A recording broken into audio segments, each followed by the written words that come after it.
سلام كمي تصنحو كبرى تخطاتلته للوم سولوس حمشتا جنبوت 2026 زيتا دالو حدش زياناتات حيزالكم قريبا لخو مكتتالكم يعدم فلما كان دبتاتو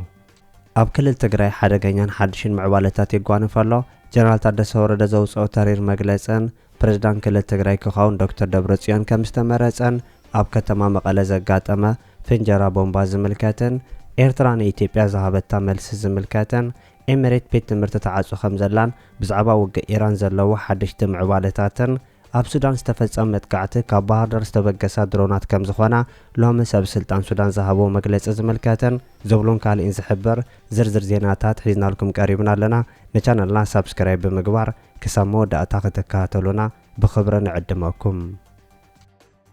ኤሚሬት ዓረብ ሕጂውን ቤት ትምህርቲ ተዓጽዮ ከም ዘላ ተገሊጹ ብሰንኪ ናይ ኢራን መጥቃዕቲ ቤት ትምህርትታት ሕቡራት ኤሚሬት ዓረብ ንግዚኡ ክዕጾ ምዃኑ እታ ሃገር ከም ዘፍለጠ ተሓቢሩ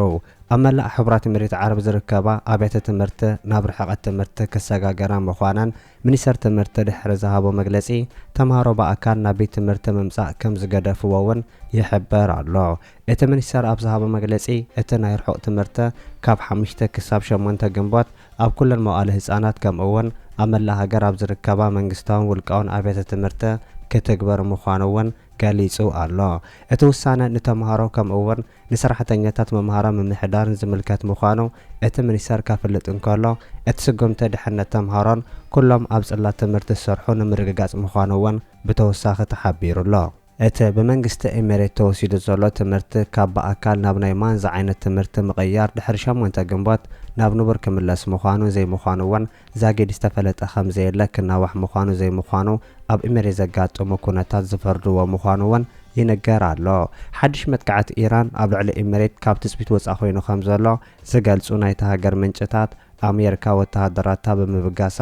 ኣብ ልዕሊ ኤሚሬት ዝወረድ መጥቃዕቲ ፍጹም ቅቡል ከም ዘይከውን እውን يملكتو الله منغسቲ ኢራን ኣብ ልዕሊ ኩሎም ጎራብቲ መጥቃዕታት ከካይድ ከም ዝጸንሐ ዝፍለጥ ኮይኑ ኣብዚ ግዜ ኣብ ልዕሊ ሕቡራት ኤሚሬት ዓረብ ጥራይ ፍሉይ መጥቃዕቲ ምፍጻሙ ናይ ኣጋጣሚ ከም ዘይኮነ ዝሕብሩ ጸብጻባት ማእከላይ ምብራቕ ኤሚሬት ካብ ኦፔክ ምውጻኣ ንባዕሉ ተወሳኺ ሳዕቤን ምዃኑ ይገልጹ ኣለዉ ሕቡራት ኤሚሬት ዓረብ ካብ ኦፔክ ምውጻኣ ካብ ጉጅለ ሃገራት ዓረብ ተኣልያ ምስ እስራኤልን ኣሜሪካን ፍሉይ ርክባት ንምፍጣር ምዃኑ ዝሕብሩ ምስ ኢራን ዝደናገጹ ሚድያታት ኤሚሬት ካልእ ክፋል እስራኤልን ኣሜሪካን ተኸውን ከም ዘላውን ከሲሶም ኣለዉ ኣብ ኢራን ዘሎ ኩናት ክቕጽል ከም ትደለን ናይ ስዑድ ዓረብ ጽልዋ ንምውዳቕ ለይትን ቀትርን ትሰርሕ ከም ዘላ ዝንገረላ ዘሎ ኤሚሬት ኣብቲ ከባቢ ሓድሽ ቅርጽን ፖለቲካን ንኽፍጠር ደፋኢት ሓይሊ ኮይና ከም ዘላውን ጸብጻብ ናይቶም ወገናት ይሕብር ኣብ ሕቡራት ኤሚሬት ዓረብ ዝርከብ ወደብ ነዳዲ ዕላዊ መጥቃዕቲ ሰብልዎ ነፈርቲ ኢራን ከም ዝኾነ ሰመዝቲ ሃገር ዘፍለጡ ኮይኖም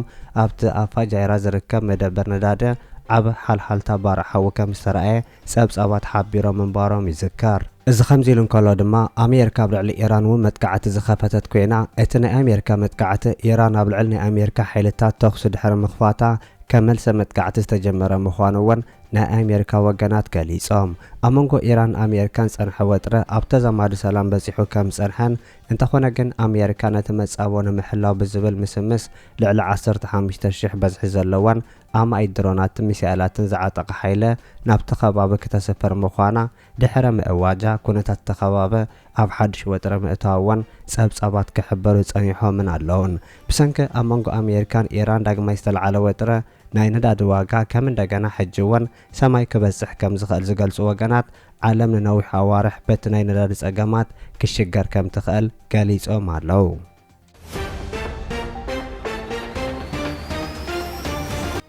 ኤርትራ ንኢትዮጵያ መልሲ መሃባ ተገሊጹ ኣብ ሆርን ሪቪው ዝወፀ ኢትዮጵያ ናይ ባሕሪ ወናኒት ምንባራ ዝገልጽ ጽሑፍ ብወገን ኤርትራ ኣብ ሻባይ ዝወፀ መግለጺ መልሲ መሃቡ ተገሊጹ እቲ ኣብ ሆርን ሪቪው ዝተሓተመ ጽሑፍ ሓደገኛ ኣምራ ዘስፍሕ ምዃኑ ዝገልጽ እቲ ናይ ኤርትራ መግለጺ ኢትዮጵያ ዘይፍትሓዊ ምኽንያት ተቕርብ ከም ዘላ ዝጠቐሰ ኮይኑ ሉላውነት ንምጥሓስ ተመስረተ ብምኽናይ ክቋረጽ ከም ዝግባእ ገሊጹ ኣብቲ ጽሑፍ ታሪኻውን ሕጋውን ስነ ሞገድ ብጌጋ ተገሊጹ ከም ዘሎ ዘመልከተ ናይ ኤርትራ መልሲ ኢትዮጵያ ወደባት ኤርትራ ኣብ ታሪኽ ከም ትውንኖ ከም እውን እቲ ጉዳይ ከም ተፈጥሯዊ መሰል ኮይኑ ምቕራቡ ካብ ዝኸፍአ ናብ ዝገደደ ኩነታት ዘእቱ ምዃኑ እቲ መልሰ ጽሑፍ ይገልጽ። ኣብ ዶክትሪን ንዞባው ዘይምርግጋእ ኣብ ሓደጋ ዘእቱ ምዃኑ እውን ዘመልከተ ጽሑፍ ሻባይት ዓለማዊ ሕግታት ኣብ ሕቶ ምልክት ዘእቱ ተኽታኹ መግለጽታት ክተርፍ ኣለዎ ኢሉ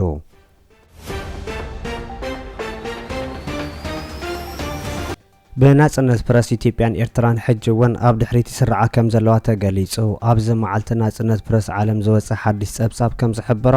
ኤርትራ ኣብ ዓለም ካብ ዘለዋ 180 ሃገራት ናጽነት ፕረስ ብምዕፋን ኣብቲ ዝተሓተ መወዳእታ ደረጃ 180 ተሰሪዓ ከም ትርከብ ተገሊጹ። እቲ ብትካል ደበልቦ ጋዜጠኛታት ዝወፀ ናይ 2026 መለክዒ ኤርትራ ንጋዜጠኛታት ካብ ዝኾነ ግዜ ንላዕሊ ሓደገኛን ዕጽውቲ ሃገር ኮይና ከም ዘላ ይሕብር ኣሎ። ካብ መስከረም 2001 ጀሚሩ ኩለን ናጻ ጋዜጣታትን መጽሔታትን ተዓጽየን ጋዜጠኛታት ድማ ናብ ቤት ማእሰር ተወሲዶም ን25 ዓመታት ኣበይ ከም ዘለው ሃለዋቶም ዝፍለጥ ነገር የለን ክብል እቲ ዝወፀ መግለጺ ኸሲሱ። እቲ ዝወፀ ጸብጻብ ከም ዝሕብሮ ዝርዝራዊ መዐቀንታት ከም ዘርእዮ ኤርትራ ኣብ ዳርጋ ኩሎም ዓውድታት ማለት ፖለቲካዊ 180 ቁጠባዊ 180 ሕጋዊ 180 ጸጥታዊ 180 ዝለዓለ ናይ ስጋኣት ኣሃዛት ሒዛ ከም ትርከብ ቢቢሲ ጸብጺቡ። ብተመሳሳሊ ሰሜን ኮርያ እውን ኣብ ፖለቲካዊ 177 ቁጠባዊ 178 ከምኡ እውን ሕጋዊ 174 መዐቀንታት ምስ ኤርትራ ኣዝዩ ዝቀራረብ ድኹም ውፅኢት ኣመዝጊባላ። ብፍላይ ድማ ኣብ ማሕበራዊ መዐቀኒ ሰሜን ኮርያ 180 ካብ ኤርትራ 178 ብዝገደደ ዝተሓተ ደረጃ ሒዛ። ኣብ ኢትዮጵያ ዝተመዝገበ ኩነታት ናጽነት ፕረስ ምስቲ ኣብቲ ሃገር ዘሎ ፖለቲካዊ ዘይምርግጋእ ዝተኣሳሰረ ምዃኑ ዝሓበረ እቲ ጸብጻብ ድማ ኣንጻር ጋዜጠኛታት ዝተፈላለዩ ስጎምታት ይወስዱ ከም ዘለውን ንዲሞክራሲያዊ ጉዕዞ እታ ሃገር ዓቢ ዕንቅፋት ከም ዝኾነን ሓቢሩ። ኣብ ዝሓለፈ ዓመት መበል 145 ዝነበረት ኢትዮጵያ ኣብዚ ሓድሽ ጸብጻብ ካብ 180 ሃገራት መበል 148 ከም ተሰርዐት ኣመልኪቱ። ኣብቲ ጸብጻብ ሓደ ጎሊሑ ዝተረኣየ መለክዒ ደረጃ ድሕነት ሴኩሪቲ ኢንዲኬተር ናይታ ሃገር ኮይኑ ካብ 180 ሃገራት መበል 167 ብምምዝጋባ እንቆልቁላ። እዚ ድማ ኣብቲ ሃገር ደረጃ ፍርሒ ዜጋታት ይዓቢ ከም ዘሎ ዘመልክት እዩ።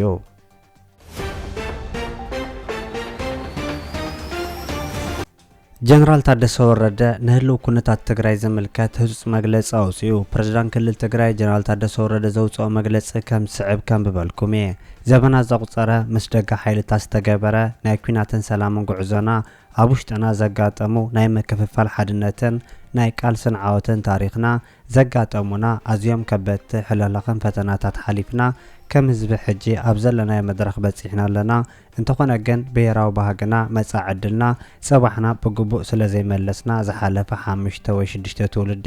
ኩናት ዘየጋጠሞ ወይ ብሰላም ዝሓለፈ ትውልዲ ኣብ ትግራይ የለን። ሕጂ ይኹን ጽባሕ እውን ተኾይኑ ካብ ዝሓለፍናዮ ታሪኽ ዝናገፍ እስትራቴጂን ተግባራዊ ምንቅስቓስን ከገበርና ንቐጽል ኣለና። ውድብ ሕወሓት ስርዓት ኣፍሪሱ ስርዓት ዝተከለ ናይ 17 ዓመታት ኩናት ብዓወት ክዛዘም ዘይረብረብ ተጋድሎ ዘካየደ ኣብ ታሪኽ ህዝቢ ትግራይ ናይ መልኣተ ህዝቢ ሓድነት ፈጢሩ ንመንነቱ ክብሩን ልዑል መስዋዕቲ ከፊሉ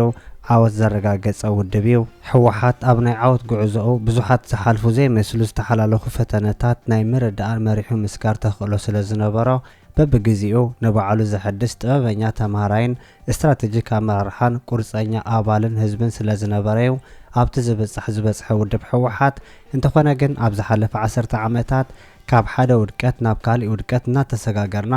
ኣብ ሃገር ዝነበረና ቦታ ሙሉ ብሙሉ ሲኢና ኣብ ትግራይ ዝተወሰናሉ ኣብ ልዕሊ ጆኖሶይዳዊ ኩናት ዝተፈጸመሉ ሕገ መንግስታዊ ወሰናትና ዝሰኣናሉ ከም ህዝቢ ዝተመዛበሉ ሕገ መንግስቲ ከበሪልና ዋጋ ዝኸፈልናሉ ጉሮሮና ክሳብ ዝነቅዕ ድምፂ ስማዓናሉ ሕገ መንግስቲ ከየድሕነና ዝተረፈሉ ከቢድ መስዋዕቲ ከፊልና ዝተበፅሐ ስምዕ ፕሪቶርያ ኣብ ዘይተተግበረሉ ጽባሕ ኩናት በሰላ ኣለና። ሕጂ ዘለናሉ መድረኽ ኣብቲ ኣፋፍ ሰላምን ኩናትን ኣብ መንጎ ዘላ ኣዝያ ቀጣን መንገዲ ሒዝና ንጸድፈሉ ከይተቐንጠጠ ጸንሐ ደመና ኩናት ክሰርብ ዝኽእለሉ ብቐሊሉ ናብ ኩናት ሸታሒልና ክንኣቱ ኣብ ንኽእለሉ ኩነታት ኣለና። ኣብዚ እዋን ብዓይነቱን ትሕዝቱን ውፅኢቱን ኣብ ታሪኽና ገጢመና ዘይፈልጥ ሓደገኛ ፈተና ነተኣናግድ ኣለና። ኣብዚ ፈተና ሕጂ እውን ናይ ምውዳቕ ዕድልና ሰፊሕ እንተመሰለ እውን ከም ህዝቢ ሓደ ኮይና ክንቅጽል ዘለና እንኳ ኣማራጺ ድማ ነዚ ፈተና ብጽንዓት መሕላፍ ጥራዩ ገጢምና ካብ ዘሎ ዝተሓላለኸ ሽግር ንምስጋር ብዝተለመደን ብናይ ትማሊ ተመክሮ ልምድን ንባዕልና እሱራት ጌርና ንሓልፎ እዋን ኣይኮነን ሕልኽን ኣነ ዝበልክዎ ጥራሕ ዝብል ኣተሓሳስባ ናይቲ ሽግር ዕምቆት ብዘየገድስ ዝገጠመ ይግጠም ካብ ዝብል ህዝቢ ትግራይን ሃገርን ከባብያዊ ጂኦፖለቲካ ዓለምን ዘይምርዳእ እዩ ዝኸውን ምንጭ ውድቀትና ኣመራርሓ ምዃኑ ተደጋጊሙ ዝተገለጸ ጉዳይ ንኩነታት ብብስለት ኣብ ምግምጋም ሎሚ ብልክዕ ፈለይጡ ናይ ጽባሕ መፍትሒ ዘይምርኣይ ዝተፈላለዩ ሓሳባት ምድፋን ንስትራቴጂ ብታክቲ ክናገጠምካ ዓቕምን ጭዋዳን ቃልስን ህዝብን ምምሳን ኣብ ክንዲ ምዕሳልን ካብ መኸራ ዘውፅእ ሓሳባት ምእካብን ሳጓን ጸለመን ክትምህዝ ድቃስ ምስኣን ናብ ዝወረደ ፖለቲካ ትግራይ ሕጂ እውን ናብ ውድቀት መንገዲ የምርሕና ከም ዘሎ ሓቢእኻ ዝሕባእ ኣይኮነን ኢሉ ኣብዚ ሕጂ እዋን ኣገደስቲ መፍትሕታት ብዘየገድስ ኣይሰምዕን ኢልካ ኣነ ዝበልክዎ ጥራሕ ዝብል ኣካይዳ ውፅኢቱ ካልእ ዙር ውድቀት እዩ ወሲነ ኢልካ ብሓይሊ ክትፍጽም ምሕሳብን ምፍታን ድማ ዝገደዳ ሓደጋ እዩ ዝተፈለየ ሓሳብ ዘለዎ ከክንዲ ናይ ሓሳብን ስነ ሞገትን መድረኽ ምፍጣር ጸማም እዝኒ ሂብካ ጸላእ ጌርካ ምሰላፍ መጸለምታን ሓሶትን ዝዓብለሎ ኣዝዩ ተመሊኹ ዘሎ ዝበስበሰ ፖለቲካ ውድቀትና ዘቀላጥፍው ኣብ ከም ዝበለ ጉዕዞ ቀጻሊ ዘጋጥመና ውድቀት ናይ ሓደ ውዳበ ውልቀ ሰብ ዘይኮነ ከም ህዝቢና ዋጋ ክንከፍልን ክንወደቐን ኣብዚ ግዜ ዘሎ እዋናዊ ሽግርን ኣፈታትሑን ከም ህዝቢ ሓደ ክገብረና ዝኽእል ምቹው ኣጋጣሚ እንተኾነ እውን ሕጂ ዘሎ ኣፈላላይ ነቕዓን ዝሰፍሓሉ ኩነታት ኮነ ተባሂሉ ይፍጠረሎ ሕጂ ህዝቢ ትግራይ ካልእ ዙር ውድቀት ክሽከም ኣይግባኣን ስለ ዝኾነ መላእ ህዝቢ ትግራይ ብሓፈሻ ብፍላይ ድማ ኣብ ከም ዝመሰለ ኩነታት ዋና ግዳይ ዝኾኑ መንእሰያትን ኣዴታትን ነዚ ኣብ ሓደጋ ዘእትወና ዘሎ ጥበብ ዝጎደሎ ናይ ሽግር ኣተሓዛን ኣፈታትሓን ውሳነን ቅድመ ናብ ሓደጋ መሊኡ ምእታውናን ምብታና ደው ክተብልዎን ነዚ ሓፂር ናይ ሽግር ወቕቲ ዝኾነ ካብ ብዙሕ ኣማራጭታት ናይ ይህን ምሂን መድረኽ ተፈጢሩ ምዕሩይ ሓሳብ ክመጽእ ክተግብሩ ጻውዒተ የቕርብ ኢሉ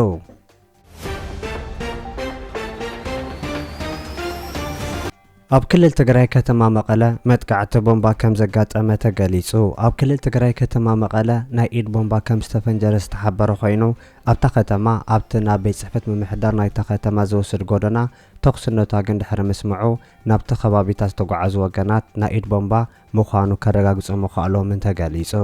ኣሰር ቀለበት ኣብቲ ከባቢ ከም ዝተረኸበ ዝሕብሩ ምንጭታት በቲ ፍንጀራ ኣብ ልዕሊ ሰብ ዘጋጠመ ጉድኣት ከም ዘየለውን ክገልጹ እንከለዉ ፖሊስ ናይታ ከተማ ነቲ ነታግ ኣመልኪቱ ምጽራይ የካየድ ከም ዘለውን ክፍለጥ ተኻኢሉ ኣሎ ፖለቲካዊ ሃዋህው ክልል ትግራይ ኣብቲ ኣፋፍ ኩነታት ከም ዘሎ ኣብ ዝግለጸሉ ዘሎ እዋን ኣብ ከባቢ ቤት ጽሕፈት ምምሕዳር ክልል ትግራይ ኣሰንባሪ ነታግ ክስማዕ ኣሻቓሊ ምዃኑ ዝሕብሩ ወገናት ናይታ ከተማ ኣብ ልዕሊ እቶም ተጻረርቲ ጉጅለታት ሕድሕድ መጥቃዕትታት ከይፍጸም ተሰጊኡ ከም ዘለውን ይግለጽ ኣብ መንጎ ብዶክተር ደብረጽዮን ዝምራሕ ህወሓትን ናይ ታደሰ ወረደ ጊዜያዊ መንግስቲ ክልል ትግራይን ወጥረ ናብ ጎነፅን ብረታዊ ስጉምቲ ከይከይድ ክፍራሕ ጽንሐ ኮይኑ ከምዚ ዓይነቱ ቁልዕ ነታገ ኣንፈታት ናይቲ ስጉምቲ ዘርኢ ክኸውን ከም ዝኽእል እውን ይሕበር ኣሎ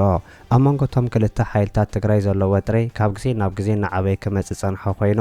ኣብ ትግራይ ነዊሕ እዋን ስልጣን ዝሓዘ ውድብ ህወሓት ስልጣን ኣብቲ ቅድሚ ኩናት ትግራይ ዝነበረሉ ግዜ ክምለስ ክጠልብ እንከሎ ጀነራል ታደሰ ወረደ በኣንጻሩ ስልጣን ተናዊሑ ከም ዘሎን መራሒ ኮይኑ ክቕጽል ምዃኑ ምግላጹ ብተወሳኺ ይዝከር እዚ ከምዚ ኢሉ እንከሎ ኣብ ትግራይ ዝወፅእ ዘሎ ሓበሬታ ከም ዝሕብሮ ህወሓት ትማሊ ምሸት ኣብ ዘካየዶ ዕፁብ ኣኼባ ንዶክተር ደብረጽዮን ፕሬዝዳንት ገይሩ ከም ሸሞ ተገሊጹ ህወሓት ሸሞ ዶክተር ደብረጽዮን ፕሬዝዳንት ኮይኑ ከገልግል ከም ዝመረጾ ዝተሓበረ ኮይኑ ነዚ ከዓ ቤት ምክሪ ክውስኖን ከጽድቆን ተስቢት ከም ዝግበር ተሓቢሩ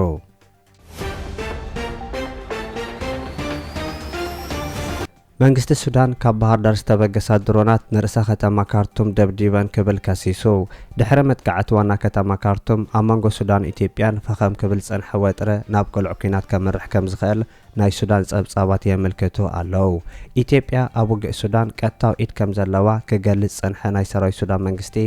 ኢትዮጵያ ኣብ ጎና RSF ብምዃን አንጻር ሰራዊት ሱዳን ክትዋጋእ ከም ጸንሐት ኣብዚ ግዜ እውን ብዝለዓለ መልክዑ ተቐጽሎ ከም ዘላ ክኸስስ ምጽንሑ ይፍለጥ ኣብ ልዕሊ መዕረፎ ነፈርቲ ካርቱም ትማል ዝተኻየደ ናይ ድሮ መጥቃዕትታት ሓይልታት RSF ንበይኖም ዝፈጸምዎ ከም ዘይኮኑ ናይ ኢትዮጵያን ኤሚሬት ሓይልታት ዝደገፍዋን ካብ ከተማ ባህር ዳር ኢትዮጵያ ዝተበገሰ ምዃኑ እውን ናይ ሱዳን ኣፈኛታት ይሕብሩ ኣለው መግለጺ ሚኒስትር ወጻኢ ጉዳይ ሱዳን ከም ዝሕብሮ ኣብ መንጎ ሰራዊት ሱዳን RSFን ዝካየድ ዘሎ ቀታሊ ግጭታት ካብ ኣፍሪካ ሓሊፉ ዞባዊ ሓይልታት ናብቲ ውግእ ይስሕብ ከም ዘሎ ዝገለጸ ኮይኑ እቲ ኩነታት ፍታሕ እንተዘይረኺቡ ዞባዊ ግጭት ክኸውን ከም ዝኽእል እውን ኣተሓሳሲቡ ኣሎ። ወሃቢ ቃል ቤት ጽሕፈት ቀዳም ሚኒስትር ኢትዮጵያ ንዝቐረበሉ ናይ ክሲ ሕቶ ብቕጽበት መልሲ ከም ዘይሃበ ዝሕብሩ ምንጭታት ካብ ኢትዮጵያ ኣንጻር ሱዳን ዝተኻየደ ፍሉይ መጥቃዕቲ ምህላው ሮይተርስ እውን ካረጋግጽ ከም ዘይከኣለ ወሲኹ ሓቢሩሎ። ሚኒስትር ወጻኢ ጉዳይ ሱዳን ብ5 ግንቦት 2026 ናብ ዘውፅኦ መግለጺ ግን ኣብ ኣህጉራዊ መዕረፎ ነፈርቲ ካርቱም ኣብ ዝተፈጸመ መጥቃዕቲ ሰበልቦ ነፈርቲ ኢትዮጵያ ኢድ ኣለዋ ኢሉ ድሕሪ ምኽሳሱ ምስ ኢትዮጵያ ንኽፉት ኩናት ተዳልዩ ከም ዘሎ ምፍላጡ እውን ይጥቀስ። መንግስቲ ሱዳን እቲ ብሰነ 4 ግንቦት 2026 ዘጋጠመ መጥቃዕቲ ናይ ኢትዮጵያ መጥቃዕቲ ምዃኑ ክሕብር እንከሎ ካብ ባህር ዳር ሰሜን ኢትዮጵያ ዝተለዓለ ምዃኑ እኹል መርትዖ ከም ዘለዋን እቲ ፍጻመ ሓንቲ ሃገር ኣብ ልዕሊ ካሊእ ልኡላዊት ሃገር ዘካየደቶ ቁሉዕ ናይ መጥቃዕትን ምግሃስ ልኡላውነት ምዃኑ ወሲኹ ገሊጹሎ። እዚ ሎም ብሱዳን ዝወፀ መግለፂ ከም ዝሕብሮ ነቲ ዘጋጠመ ተኸታታሊ መጥቃዕቲ ሰበልቦ ነፈርቲ ስዒቡ ሱዳን ኣብ ኢትዮጵያ ዝመደበቶ ኣምባሳደር ከም ዝፀውዐት ገሊጹ። ሚኒስትር ወፃኢ ጉዳይ እታ ሃገር ማሓዲን ሰላማን ወተሃደራዊ ወሃቢ ቃል ዓሲም ዓወድ ዓብድ አልዋሃባ ሎም ሰሉስ ንጓብ ዝሃቦ ሓባራዊ ጋዜጣዊ መግለጺ ኣብቲ ስራሕ ዝተሳተፉ ሰበልቦ ነፈርቲ ካብ ኢትዮጵያ መዕረፎ ነፈርቲ ባህር ዳር ከም ዝተበገሳ ጭቡጥ መርትዖ ከም ዘለዎ ብምግላጽ ሱዳን ነዚ ጉዳይ ብቐሊሉ ከም ዘይትርእዮ ገሊጹ ኣሎ። ሚኒስትር ወጻኢ ጉዳይ ሱዳን ሳሌም ኣብ ዝሃቦ ጋዜጣዊ መግለጺ ሱዳን ድማ ኣብ ኢትዮጵያ ዝመደበቶ ኣምባሳደር ንምምካር ክጽውዕ ምዃና ብምሕባር ከም ሳዕቤን ናይቲ ብኢትዮጵያን ኤሚሬት ዓረብ ዝተፈጸመ ከም ሳዕቤን ናይቲ ብኢትዮጵያን ኤሚሬት ዝተፈጸመ መጥቃዕቲ ሃገሩ ምስ ኢትዮጵያ ናብ ቁልዕ ገጠም ንምእታው ድልውቲ ምዃና ገሊጹ።